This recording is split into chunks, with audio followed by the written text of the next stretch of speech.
নমস্কার বন্ধুরা, আশা করি তোমরা সকলে খুব ভালো আছো।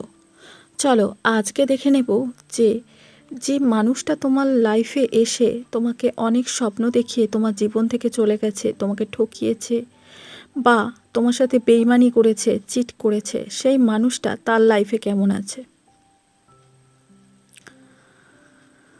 দেখো, এই মানুষটা কিন্তু তোমাকে একদিন অনেক স্বপ্ন দেখিয়েছিল, সংসারের স্বপ্ন দেখিয়েছিল, ম্যারেজ নিয়ে তোমরা অনেক প্ল্যানিংস করেছিলে, অনেক প্ল্যান তোমরা করেছিলে, এই হবে সংসারে, এরকম হবে, এরকম অনেক প্ল্যানিং ছিল তোমাদের। এই মানুষটার জন্য তুমি কিন্তু অনেক ওয়েট করেছো এবং হয়তো এখনও পর্যন্ত তুমি এই মানুষটার জন্য ওয়েট করে আছো। কিন্তু এই মানুষটা তোমার ওয়েটিংয়ের বা তোমার মূল্য কিন্তু বোঝেনি এই মানুষটা। দেখো, এই মানুষটা কিন্তু তোমাকে প্রিন্স বা প্রিন্সেসের মতো ট্রিট করবে, তোমাকে একদম মাথায় করে রাখবে, এরকম মানে প্রতিশ্রুতি কিন্তু সে দিয়েছিল তোমাকে, কিন্তু সে তার প্রতিশ্রুতি রাখেনি। চলো এখন দেখব যে সেই মানুষটা কীরকম আছে।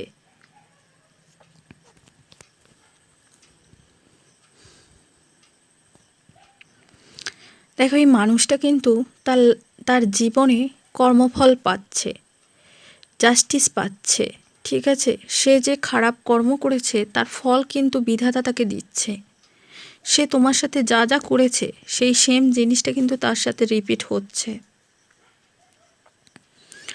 আচ্ছা, সে একদমই ভালো নেই। দেখো, তার লাইফে কিন্তু ভীষণ রকমের ঝামেলা চলছে, একদম ফাইটিং মুডে সে কিন্তু আছে। সে কিন্তু মেন্টালি একদম ডিস্টার্ব, তার লাইফে ভীষণ রকমের অবস্টাকল আসছে, সে কোনো দিক দিয়েই ভালো নেই।